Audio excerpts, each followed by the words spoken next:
DC, is it time to consider the possibility that Case Keenum might actually be a pretty good quarterback? I think that, based on his history, all right, we have to be very, very careful. Let's identify what's real. Case is in a part in his career that we've never seen before. In a 6-game span with the Minnesota Vikings, this team has helped him. That offensive line, tremendous. I mean, they made 5 changes. It starts with the rookie center from Ohio State, but those are 5 new positional players. They have one guy on the offense line. They moved him to a different position. You never see that in the NFL, to have that type of success. We've talked about offensive lines that have struggles, which have led to the quarterback struggling, but Sam Bradford was having a career year before he got hurt. Last year, Sam Bradford broke the NFL record as far as highest completion percentage. Now, Adrian Peterson was there. They didn't have the running game that they have now, and the wide receivers weren't as consistent and were injured. So there's a number of things that we have to consider. This is a good football team with Case or without Case. So should we consider him a long-term starter? No, we shouldn't. We should consider him the starter for the Vikings right now. He has the hot hand. He's playing the best football of his career. The Vikings acknowledge that. Mike Zimmer acknowledges that. His teammates are responding to that. Yeah. There's no pressure on the Vikings or anyone else to try to make some long-term decision based on 6 or 7 games, because this is a good football team regardless of who their quarterback would be. Just a quick follow-up to that, and then Nick, jump in. Of course. Did he have the kind of performance that maybe other teams will look at and give him a shot to be their number one, whereas maybe before this streak started, he would never even have gotten a chance? Well, yes, he's going to have more opportunities, but can the team support him the way the Vikings are? Like, I just think, forget about next year. Forget about him getting a job. He needs to concentrate on next week. Right. Okay, because if he has a bad game, as if he would have had a bad game on Thanksgiving in Detroit, he could be on the bench. So what's his future and all that stuff? Like, we shouldn't even be talking about that. This is a Super Bowl caliber team, all right? If he wins the rest of their games going into the playoffs, he'll be the starter going into the playoff game. So what his future holds, and those things are trivial. But the more games he wins, the brighter his future will be. And tell me, before I just want to follow up on one thing. He is extending his margin of error right now, right? Yes, because the consistency. He's never been consistent, correct. But this is the best football team he's been on. And besides Houston and the L.A. Rams, those were the teams that he was on before. Yeah. And he got hit a bunch. Look at the stats. Right. How many sacks have they given up since he's been in there? Maybe 2. Right. Right? In 7 games? Two sacks in 7 games?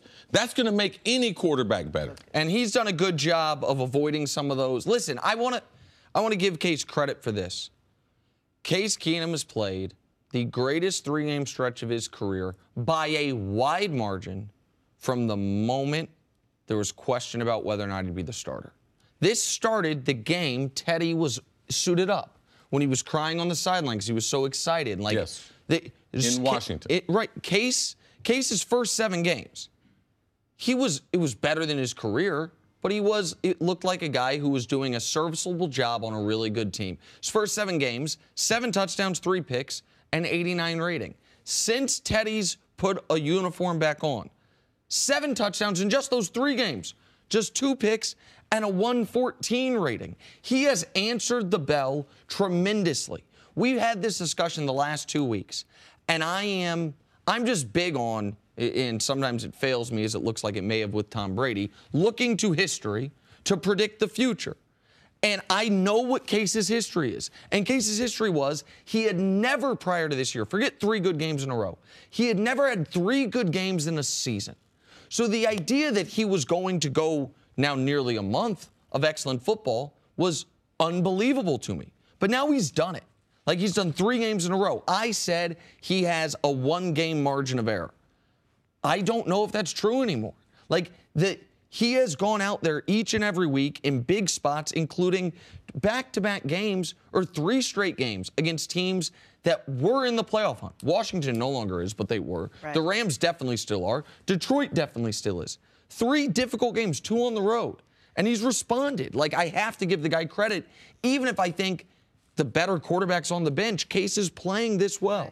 One of the knocks on Case Keenum was, sure, he can get you through the game, and he thrives in the system that Minnesota's put him in. But can he actually go out and win a game for you if you need a game won, if you need 14 points in the last couple minutes? Like, could he do that? And I think that's where the Teddy Bridgewater came in. Like, you know, he's capable of doing that. Do you feel confident with Case Keenum going into the playoffs now, knowing what the small sample size you've seen and mixed in with his past history? Well, look at when they played quality playoff teams, the Rams. We think they're a quality playoff team. How did he play in that situation? All right, it's going to be important how he plays down the stretch. In football, the football people in the football world, we say all the pretenders are out before Thanksgiving. After Thanksgiving, all those games will be won by the contenders. So you're able to separate on Thanksgiving Day who's real and who's not real. Now, Case has to continue to make the case that he is the quarterback, all right? He has to continue to be consistent. I thought was one thing was interesting about yesterday's game. The reporters talked about the interview with Case before the game. And Case said, one of my biggest problems has been since I've been in the NFL is I get in my own way. I think too much. So in this game in Detroit, he thought because they only had a limited game plan. They only had a short window. He thought that he would play really well because he wouldn't pollute it. He wouldn't overthink it. So Case realizes what his limitations are. So people need to just pump their brakes, all right? Let's not get crazy with this thing. The Vikings are a good football team. Case is playing the best football of his career. Now, there's a reason why Case was not drafted. There was a reason why Houston let him go. There was a reason why he was available after starting a bunch of games for the Rams this past season. All right, now the Vikings and the team, they've been able to overcome those things.